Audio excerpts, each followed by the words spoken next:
global conglomerate. As Indian enterprises expand their global footprint, what are the lessons that we can learn from legacy businesses that have successfully scaled internationally? This session will delve into strategic expansion, corporate governance, and the future of India Inc. on a world stage. For this session, I would like to call upon stage our esteemed guest, Mr. Kumar Mangalam Birla, Chairman of Aditya Birla Group, a visionary leader who has steered one of the most diversified and globally successful business groups, to share with us his keynote address. Warm welcome to you, sir. Huge round of applause, ladies and gentlemen, for Mr. Birla.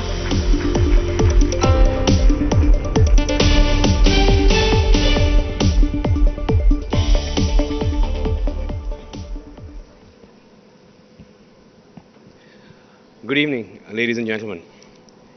At the turn of the year, I wrote about the T factor and how that could disproportionately influence the course of this year.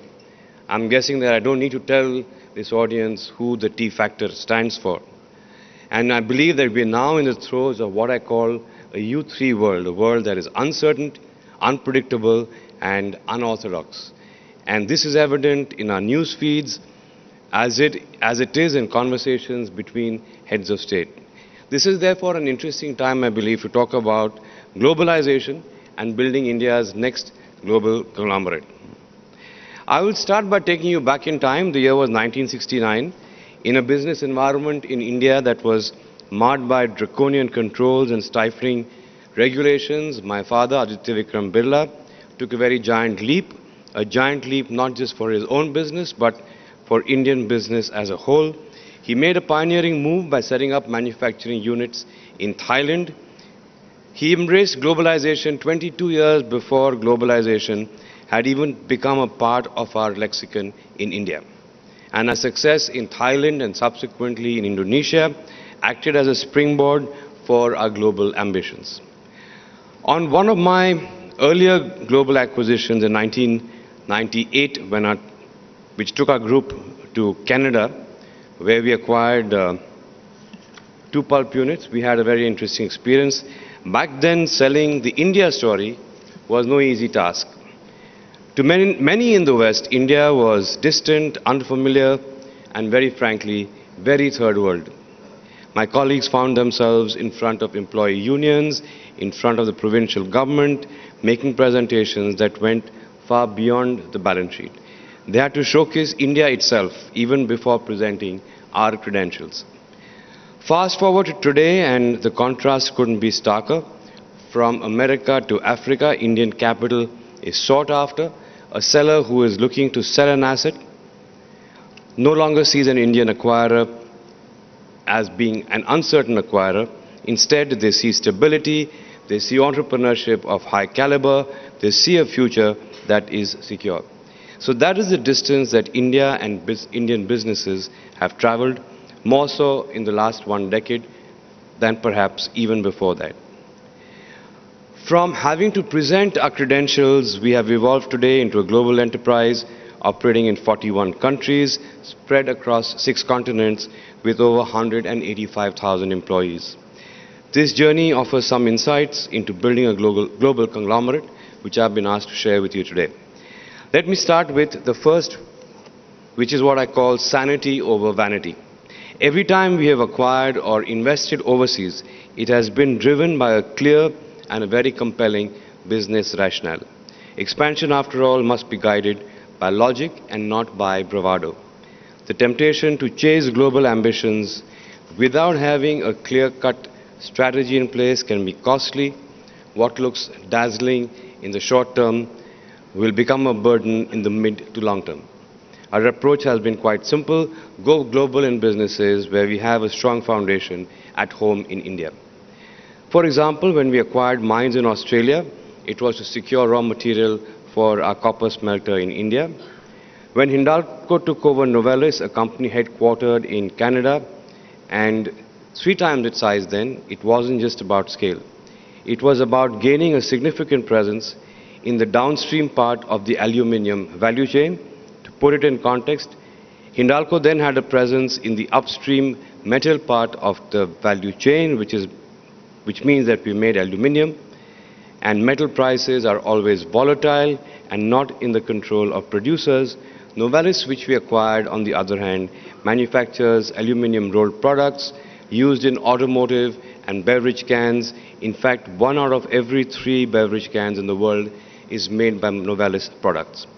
This downstream part of the businesses have higher margins, they are less volatile, and hence by acquiring Novelis, we were creating a company with far less volatility in earnings and higher margins.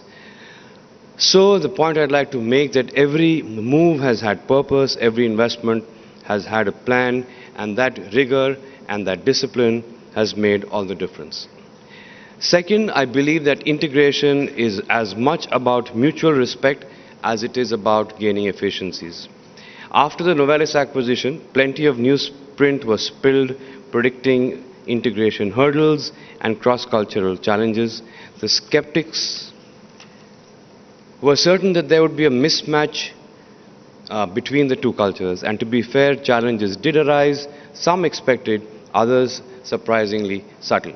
One of them was as mundane as it was symbolic, transitioning Novelis employees to an Aditya Birla Group email ID. A simple IT change, one might think, but identity runs deeper, and changing it overnight would have sent the wrong signal that all of us are taking over all of you. We took our time, almost a year actually, before making the change. The message was clear that if we were this thoughtful about something as small as an email address, we would be equally, if not much more deliberate about larger cultural and operational integration. In fact, our approach to integration has always been measured. Even before we place a bid to acquire an asset, we typically would do a thorough assessment of the talent, ensuring compatibility of people with our ethos. And as a result of this, we have made very few changes in the senior management teams of the acquired businesses.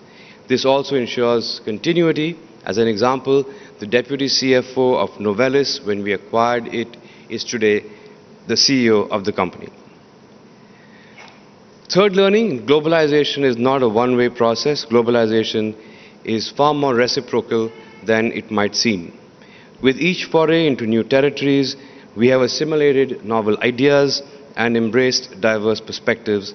This dynamic exchange encompasses just about everything. For example, from the impressive safety standards of our American units to the frugal engineering of some of our Asian operations. And most often, people are the conduits of this exchange. Therefore, we have a well-established protocol on global mobility of high-quality talent across the group. This would mean, for example, providing our American colleagues a chance to work in the fastest-growing economy in the world. This mobility gives our talent wider exposure, new experience horizons, and this in turn creates more consummate leaders who can take on larger roles in the group. I think an intended consequence of a global corporation should be to create a global cadre of leadership. I believe that in this world where national markers of identity are gaining increasing prominence, global corporations like the Aditya Birla Group have the powerful ability to unite people. Through a shared purpose and a common set of values, a truly global corporation has the ability to bind a diverse workforce, one that has an unwavering commitment to growth. And that brings me to my fourth learning, the role of the corporate center. In our experience, a high-quality, internationally benchmarked, and an active corporate center is critical to the cohesion and long-term resilience of a global corporation. A dynamic corporate center can help set standards, facilitate cross-pollination of best practices across businesses, and be the conscious keeper of sorts. In an era of increasing complexity, the corporate center also serves as a discerning lens, evaluating growth opportunities with both a strategic as well as a dispassionate eye. Instead of being a passive coordinating hub, it is the steadying force of the global engine, providing both momentum and course correction in equal measure. And finally, my last reflection, globalization is not about building outposts. In the Aditya Birla Group, we see ourselves as a truly global company that takes pride in being Indian at its origins. Unlike the traditional Western model of peripheral outposts in different markets, our global operations are integral to our strategic vision. Each market serves a distinct mission, ensuring that expansion is not merely about a footprint and geography, but about meaningful participation in global value chains. For example, we have an ongoing $4 billion investment in a greenfield aluminum rolling and recycling mill in Alabama in the US, which is our largest investment in any single project anywhere in the world to date. And this project underscores this approach. Through this investment, we are making a demonstrative commitment to continue to grow with our beverage packaging and our automotive customers to meet the needs of low-carbon, highly sustainable aluminum solutions. In fact, our customer base across our businesses is globally distributed, and our investments reflect a singular priority, that of serving them effectively wherever in the world they might be. Take our carbon black business as an example. The largest use of carbon black is in tires. Our production facilities across 14 countries cater to the local demand of our global customers. This is as opposed to producing in just one or two countries in the world and then supplying globally. This enables us to respond to our customer needs with agility and with local insight, and that in some ways is the essence of a truly global corporation. Being deeply global and at the same time unmistakably local.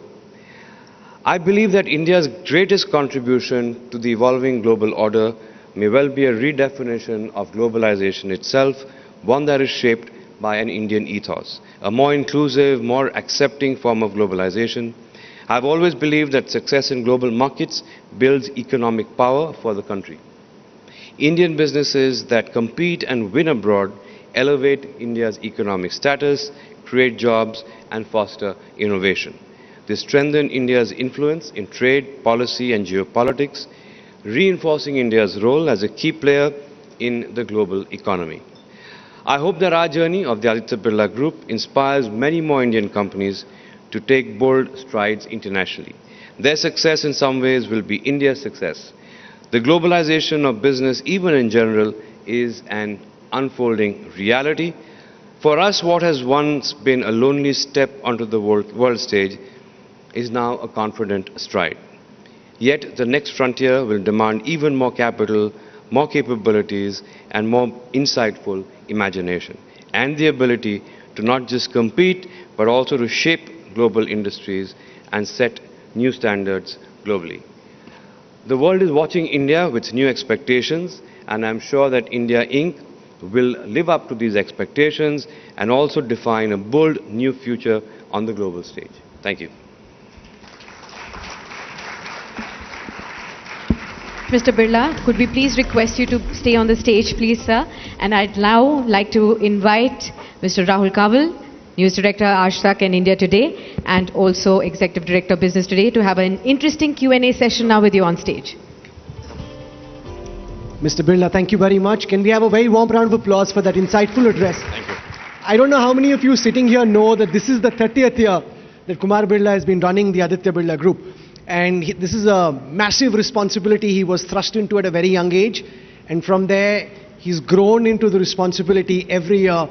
And when it seems that they've already done everything that they could possibly do, he finds new opportunities, creates new businesses, and the new businesses are as successful as the businesses that he inherited. And that's quite a skill. We want to keep this very short, so we won't take too much time.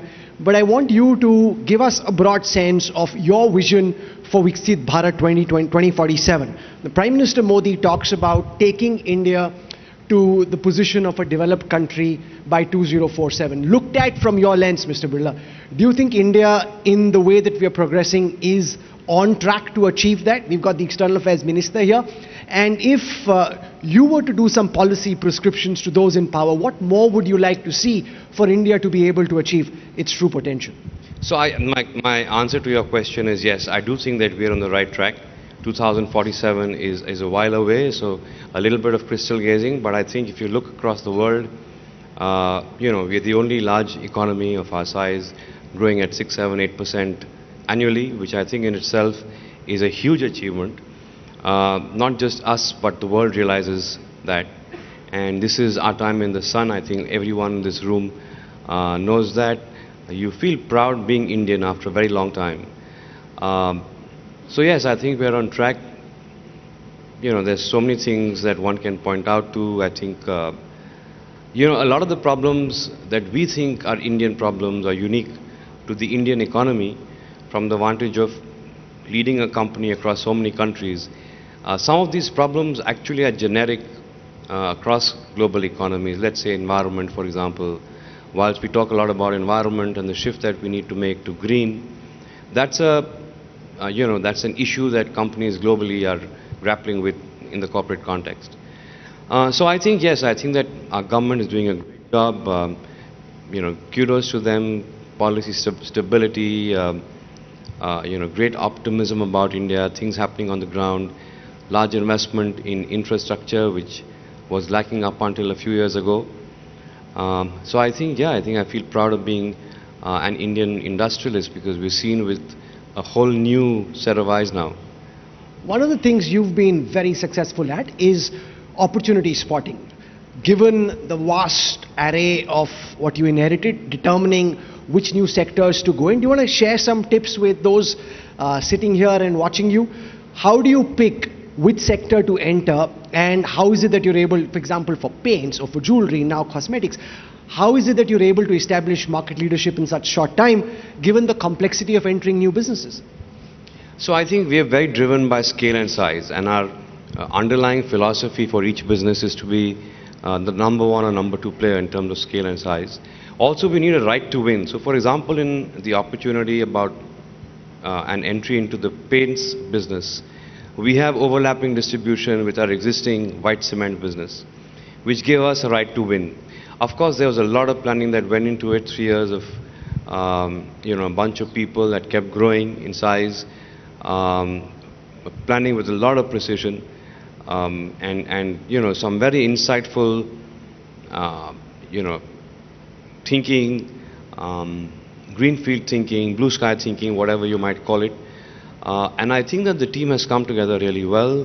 We've commissioned 5 plants in 9 months, and the 6th plant commissions next month. With that, we have 40% of the Indian paint industry's capacity that's been built over, I think, 4 decades. 40,000 dealers now, and by the end of the year, I think we'll have a very impressive market share. So I think a lot of thinking through, I think planning is a very important part of it. Execution, it's about also pooling the group's resources as also the group's experience, knowledge pools together. So we have experience in manufacturing, we had an overlap in terms of distribution, like I told you. So it's about pooling in all the group's experiences and pulling all our strengths in one direction. You spoke of building the next Indian global conglomerate. The biggest headline internationally is everything that's happening in the United States with President Donald Trump and the tariffs that he's threatening to impose on India. As the head of one of India's largest conglomerates and India's biggest investor in the US, how do you look at the noise that's coming out of DC? How much of a factor is it when you weigh your investments in the US and your business plans going forward? How are you trying to calibrate these choppy waters? So I think as it happens, our business, we are the largest investor in the US from India. Thanks for saying that. Very few people talk about that. We don't talk about it actually, to be honest, too much. Our operations in the US, they supply to our customers in the US. They don't really import too much or export too much. Our operations, it just so happens from India, don't export too much to the US. So I think we remain relatively unscathed.